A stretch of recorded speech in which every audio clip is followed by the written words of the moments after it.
അമൃത് Veni hair elixir presents daily news സായാഹ്ന വാർത്തകൾ powered by Pulimoottil silks KSFE. എന്താ ഒരു മൂഡ് ഓഫ്? ഇപ്പൊ മുടി വല്ലാതെ കൊഴിയുന്നുണ്ട്, അതാ തോന്നുന്നു. ഈസ്ട്രജന്റെയും വൈറ്റമിൻ ഡിയുടെയും കുറവാണ് മിക്ക സ്ത്രീകളുടെയും മുടി കൊഴിച്ചിലിന്റെ പ്രധാന കാരണം. അമൃത് Veni hair elixir for women സ്ത്രീകളുടെ മുടിയുടെ വളർച്ചയ്ക്കും ശക്തിക്കും അത്യാവശ്യമായ herbal ഈസ്ട്രജനാലും vitamin ഡിയാലും സമ്പുഷ്ടമാക്കിയതാണ് Amrit Veni hair elixir for women. നമസ്കാരം, ഞാൻ പ്രവീജ വിനീത്. ഡെയിലി ന്യൂസിന്റെ സായാഹ്ന വാർത്തകളിലേക്ക് സ്വാഗതം. ഇന്ന് സെപ്റ്റംബർ 13 വെള്ളിയാഴ്ച. മദ്യനയ അഴിമതി കേസിൽ ദില്ലി മുഖ്യമന്ത്രി അരവിന്ദ് കെജ്രിവാളിന് ജാമ്യം. ജസ്റ്റിസുമാരായ സൂര്യകാന്ത്, ഉജ്വൽ ഭുയാൻ എന്നിവർ അടങ്ങിയ സുപ്രീംകോടതി ബെഞ്ചാണ് ഡൽഹി മദ്യനയത്തിൽ CBI രജിസ്റ്റർ ചെയ്ത കേസിൽ കെജ്രിവാളിന് സ്ഥിരം ജാമ്യം അനുവദിച്ചത്.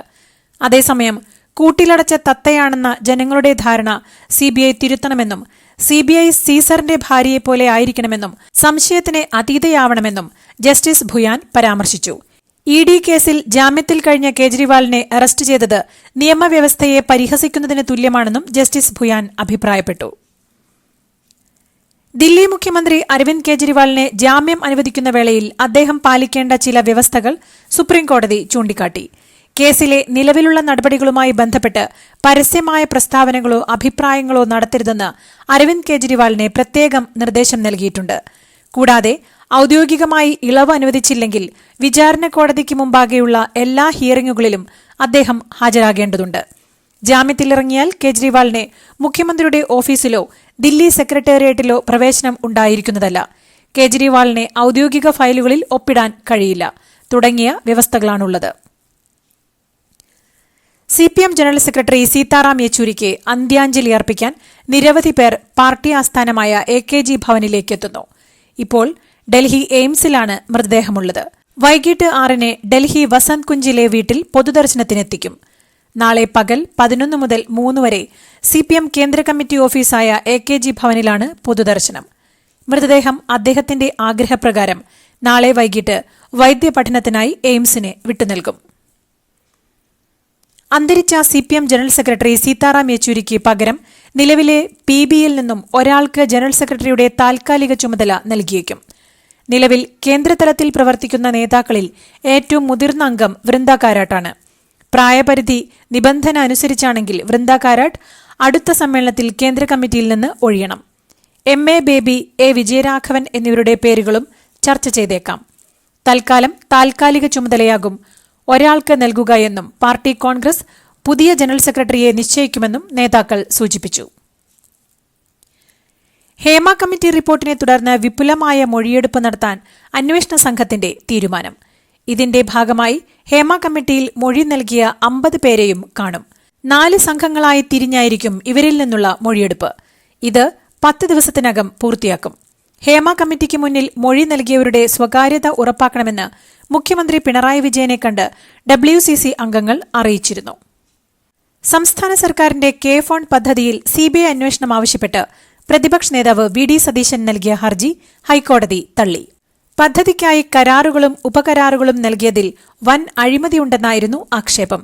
എന്നാൽ ആരോപണങ്ങൾക്ക് ആധാരമാകുന്ന തെളിവുകൾ നിരത്താൻ ഹർജിക്കാരന് കഴിഞ്ഞില്ലെന്ന സർക്കാർ വാദം അംഗീകരിച്ചാണ് ഹർജി തള്ളിയത്. നിയമസഭാ കയ്യാങ്കളി കേസിൽ UDF MLA-മാർക്കെതിരെയുള്ള കേസ് ഹൈക്കോടതി റദ്ദാക്കി. ശിവദാസൻ നായർ, MA വാഹിദ് എന്നിവർക്കെതിരെ വനിതാ MLA-മാരെ തടഞ്ഞുവെച്ചെന്ന പരാതിയിലാണ് കേസെടുത്തിരുന്നത്. V ശിവൻകുട്ടിയും EP ജയരാജനുമടക്കം 6 LDF നേതാക്കളാണ് പൊതുമുതൽ നശിപ്പിച്ചതിന് കേസിൽ പ്രതികളായിരുന്നത്. കേസ് എഴുതിത്തള്ളാൻ സർക്കാരും കുറ്റപത്രത്തിൽ നിന്നും ഒഴിവാക്കാൻ പ്രതികളും സുപ്രീംകോടതി വരെ പോയെങ്കിലും തിരിച്ചടി നേരിടുകയായിരുന്നു. ADGP റാം മാധവ് കൂടിക്കാഴ്ചയിൽ ഉണ്ടായെന്ന് പറയപ്പെടുന്ന വ്യവസായി താനല്ലെന്ന് BLM ചെയർമാനായ പ്രേംകുമാർ. ADGP അജിത് കുമാറിനൊപ്പം റാം മാധവനെ കണ്ടിട്ടില്ല. കോവളത്തെ കൂടിക്കാഴ്ചയിൽ താൻ ഉണ്ടായിരുന്നില്ലെന്നും പ്രേംകുമാർ പറഞ്ഞു. കൂടിക്കാഴ്ചയിലെ വ്യവസായി BLM ചെയർമാൻ പ്രേംകുമാർ ആണെന്ന് അഭ്യൂഹങ്ങൾ ഉണ്ടായിരുന്നു. അതിനിടയിലാണ് അദ്ദേഹത്തിന്റെ പ്രതികരണം. ആലപ്പുഴ കലവൂരിൽ വയോധികയെ കൊന്നു കുഴിച്ചുമൂടിയത് അതിക്രൂരമർദ്ദനത്തിന് ശേഷമെന്ന് റിപ്പോർട്ട്. 73-കാരി സുഭദ്രയുടെ നെഞ്ചിൽ ചവിട്ടിയെന്നും കഴുത്ത് ഞെരിച്ചെന്നും പ്രതികളായ മാത്യുവും ശർമിളയും ചോദ്യം ചെയ്യലിൽ വെളിപ്പെടുത്തി. അറസ്റ്റ് രേഖപ്പെടുത്തിയ പ്രതികളെ ഇന്ന് കോടതിയിൽ ഹാജരാക്കും. സാമ്പത്തിക നേട്ടത്തിനായാണ് സുഭദ്രയെ കൊന്നതെന്ന് പ്രതികൾ വെളിപ്പെടുത്തി.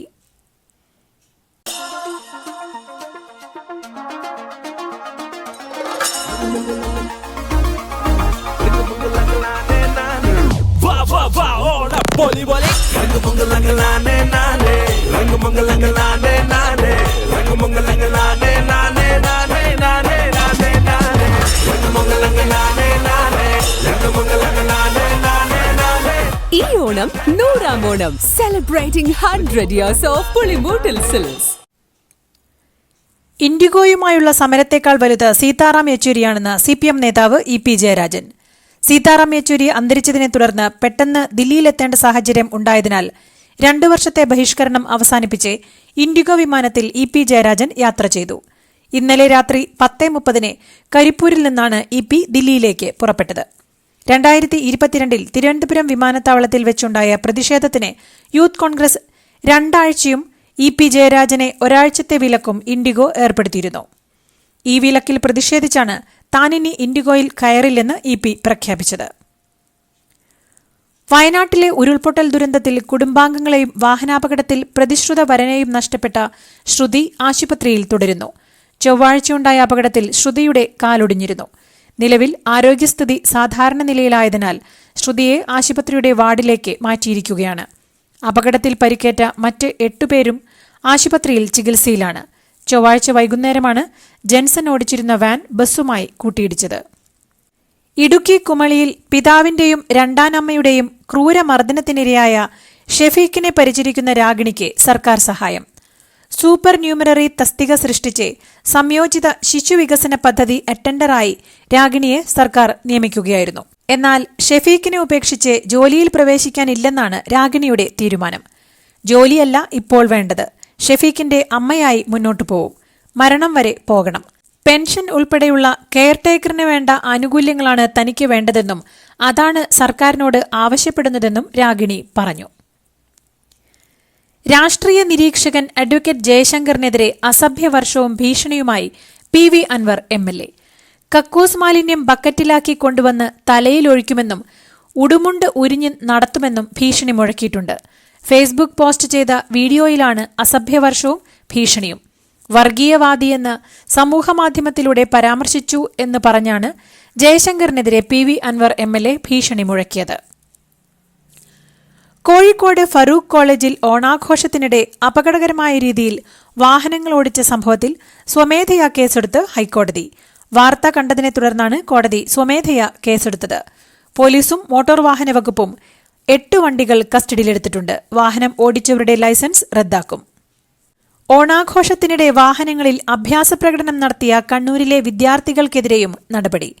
കണ്ണൂർ കാഞ്ഞിരോട് നെഹർ ആർട്സ് കോളേജിലെ 3 വിദ്യാർത്ഥികളുടെയാണ് ലൈസൻസ് സസ്പെൻഡ് ചെയ്തത്. കാറിന് മുകളിലും വാതിലിലും ഇരുന്നായിരുന്നു യാത്ര. വഴിയാത്രക്കാരാണ് വീഡിയോ പകർത്തിയത്. മലയാളികളുടെ സാംസ്കാരിക പൈതൃകവും ആഘോഷങ്ങളും വാനോളമെത്തിക്കാൻ കസവുടുത്ത് എയർ ഇന്ത്യ എക്സ്പ്രസ് വിമാനം. എയർലൈനിന്റെ ഏറ്റവും പുതിയ ബോയിംഗ് 737-8 വിമാനത്തിലാണ് മലയാളികളുടെ വസ്ത്രശൈലിയായ കസവ് മാതൃകയിൽ ടെയിലാർഡ് രൂപകൽപ്പന ചെയ്തിട്ടുള്ളത്. 180 പേർക്ക് യാത്ര ചെയ്യാവുന്ന വിമാനമാണിത്. കൊല്ലം ഓയൂരിൽ 6 വയസ്സുകാരിയെ തട്ടിക്കൊണ്ടുപോയ കേസിൽ 2ാം പ്രതി അനിതകുമാരിക്ക് കൊല്ലം അഡീഷണൽ സെഷൻസ് കോടതി ജാമ്യം നൽകി. പോലീസിന്റെ തുടരന്വേഷണാപേക്ഷയും കോടതി അംഗീകരിച്ചു. അതേസമയം 1ാം പ്രതി പത്മകുമാറിന്റെ ജാമ്യാപേക്ഷ കോടതി തള്ളി. മലപ്പുറം മൂത്തേടത്ത് പ്രായപൂർത്തിയാവാത്ത 2 ആദിവാസി കുട്ടികളെ വീടിനകത്ത് തൂങ്ങി മരിച്ച നിലയിൽ കണ്ടെത്തി. മൂത്തേടം തീക്കടി ആദിവാസി നഗറിലെ ശ്യാംജിത്ത്, കരുളായ് കൊയപ്പാൻ വളവിലെ ഗോപിക എന്നിവരാണ് മരിച്ചത്. കഴിഞ്ഞ മാസം ഇരുവരും വിഷം കഴിച്ച് ആത്മഹത്യയ്ക്ക് ശ്രമിച്ചിരുന്നു. സംഭവത്തെക്കുറിച്ച് പോലീസ് അന്വേഷണം നടത്തിവരികയാണ്. എടോ എങ്ങനെയുണ്ട്? ഓണത്തിന് ഇതാണോ എടുക്കുന്നേ? ഓണക്കോടി വരും. അതെ, 10ൽ ഒരാൾക്ക് ഈ സീരീസിൽ ഓണക്കോടി സമ്മാനം. മെഗാ സമ്മാനമാണെങ്കിലോ പുതുപുത്തൻ ബെൻസ് കാർ, 2ാം സമ്മാനം ഇന്നോവ ക്രിസ്റ്റ, അതും 17 ഇത്തവണ സമ്മാനങ്ങളുടെ നക്ഷത്ര തിളക്കവുമായി KSFE ഗാലക്സി ചിട്ടികൾ. ചൊവ്വാഴ്ച ചെന്നൈ ശ്രീദേവി കുപ്പത്തെ ഭക്ഷണശാലയിൽ വെച്ച് 16കാരൻ ഉൾപ്പെടെ 2 പേരെ മർദ്ദിച്ച കേസിൽ പ്രശസ്ത ഗായകൻ മനോയുടെ 2 മക്കളുൾപ്പെടെ 4 പേർക്കെതിരെ വളസരവാക്കം പോലീസ് കേസെടുത്തു. മനോയുടെ മക്കളായ ഷക്കീർ, റാഫി എന്നിവർ ഒളിവിലാണ് എന്നാണ് പോലീസ് പറയുന്നത്. ഹരിയാന നിയമസഭാ തെരഞ്ഞെടുപ്പിൽ ഒരുമിച്ച് മത്സരിക്കാൻ കോൺഗ്രസും സിപിഎമ്മും ധാരണയായി. മുതിർന്ന നേതാവ് ഓംപ്രകാശാണ് സ്ഥാനാർത്ഥി. ഇതിന്റെ ഭാഗമായി ഒരു സീറ്റ് സിപിഎമ്മിന് നൽകി ബാക്കി 89 സീറ്റുകളിൽ കോൺഗ്രസ് സ്ഥാനാർത്ഥികളെ പ്രഖ്യാപിച്ചു. മധ്യപ്രദേശിലെ ഇൻഡോറിൽ കഴിഞ്ഞ ദിവസം കൂട്ടബലാത്സംഗത്തിനിരയായ യുവതിയുടെ മൊഴി രേഖപ്പെടുത്താനാകാതെ പോലീസ്. യുവതി ഇനിയും ഞെട്ടലിൽ നിന്ന് മോചിതയായിട്ടില്ലെന്ന് പോലീസ് പറഞ്ഞു. ബലാത്സംഗത്തിനിരയായ സ്ത്രീയായതിനാൽ മൊഴി രേഖപ്പെടുത്തുന്ന കാര്യത്തിൽ പോലീസ് ഉദ്യോഗസ്ഥർക്ക് ആശയക്കുഴപ്പം നേരിടുന്നുണ്ട്. പ്രതിയെ വെടിവെച്ചു കൊല്ലുക, അല്ലെങ്കിൽ എന്നെ വെടിവെക്കുക എന്ന് മാത്രമാണ് യുവതി പോലീസിനോട് പറയുന്നത്. പശ്ചിമബംഗാളിലെ വലിയ ആഘോഷങ്ങളിലൊന്നായ ദുർഗാപൂജയ്ക്ക് മുന്നോടിയായി ഇന്ത്യയിലേക്കുള്ള ഹിൽസ മത്സ്യത്തിന്റെ കയറ്റുമതി ബംഗ്ലാദേശ് പൂർണ്ണമായും നിരോധിച്ചു. ബംഗ്ലാദേശിലെ സാധാരണക്കാർക്ക് കുറഞ്ഞ വിലയ്ക്ക് മത്സ്യം ലഭ്യമാകുന്നില്ലെന്ന് ചൂണ്ടിക്കാണിച്ചാണ് ദുർഗാപൂജ സമയത്ത് ഇന്ത്യയിലേക്കുള്ള ഹിൽസ മത്സ്യത്തിന്റെ കയറ്റുമതി നിരോധിച്ചത്. അദാനിയുമായി ബന്ധമുള്ള 5 ബാങ്ക് അക്കൌണ്ടുകൾ സ്വിസ് ബാങ്ക് അധികൃതർ മരവിപ്പിച്ചുവെന്ന് ആരോപണം. ഹിൻഡൻബർഗ് റിസർച്ചാണ് സാമൂഹിക മാധ്യമങ്ങളിലൂടെ ഇക്കാര്യം അറിയിച്ചത്.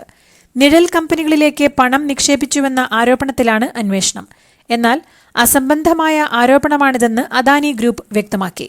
സ്വിസ് കോടതികളിലെ നടപടികളിൽ അദാനിക്ക് പങ്കില്ലെന്നും വിശദീകരണക്കുറിപ്പിൽ പറയുന്നു. ഇതോടുകൂടി ഇന്നത്തെ ഡെയിലി ന്യൂസ് സായന്ന വാർത്തകൾ സമാപിക്കുന്നു. ഡെയിലി ന്യൂസിനു വേണ്ടി വാർത്തകൾ വായിച്ചത് പ്രവീജ വിനീത്. ഡെയിലി ന്യൂസ് ലൈവ്.in വാർത്തകൾ വിരൽ തുമ്പിൽ.